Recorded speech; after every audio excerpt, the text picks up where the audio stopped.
Yan. Pinaripak ng kaibigan ko. Yan, yung kaibigan natin. Dating ano ko sa BPI mga kaibigan. Ano? Pinaripak niya sa Antipolo.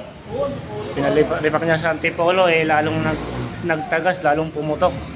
Ayun, titingnan natin kung sana wala pang tama yung yung inner tube dahil buwan lang daw tumagas ulit. Abangan natin mga bossing. Check natin. Mga bossing, natanggal na natin yung front shock. Ngayon may tagas siya mga bossing, di ba? Ngayon nakita natin mga bossing yung problema niya kung bakit may leak dahil may tama na yung inner tube. Ayun boss mo, kung makikita niyo yung pa sa isa. Yan. Kaya kahit palitan natin ng bago yung oil seal niya, tatagas pa rin siya mga boss. Pero dahil binaklas na natin mga bossing, in-advise ni customer ng tropa natin na palitan na lang natin kasi meron na rin konting damage para at least habang nag-aantay siya sa pamalit niya ng inner tube ay matakbo pa rin niya, magamit pa rin niya yung motor niya. Ngayon papakita ko sa inyo mga bossing yung isang diskarte para mabilis natin matanggal yung lock ng shock natin.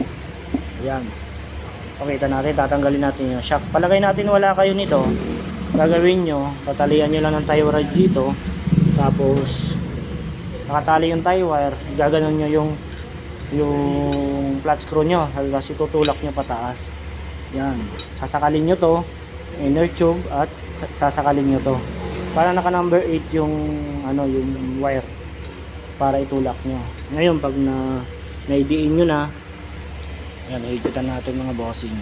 Wala tayong videographer mga boss yan, hidian na natin. Papakita ko sa inyo mga boss na napaka easy lang, napaka dali lang tanggalin yung inner tube nito mga boss. Ito mga boss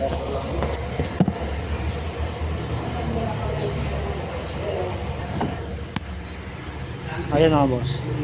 Ngayon pag nakita nyo na yung lock nya, yung ring nya, kailangan meron kayong matulis na ganito.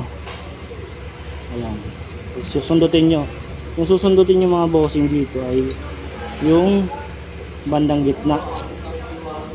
Ayan dyan. Ayan. Yun. Pre, mga pre, i-focus mo pre, focus.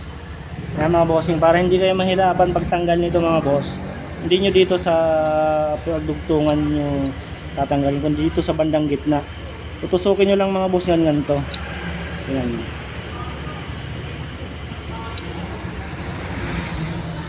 Ayan. Pag natusok nyo yan, ayun mga bossing kita nyo? Napaka-easy. Napaka-easy lang tanggalin yan. Dapat sa bandang gitna, dito nyo susundutin. Pasikwat pa ganyan para mabilis matanggal. Mas yung palakpak.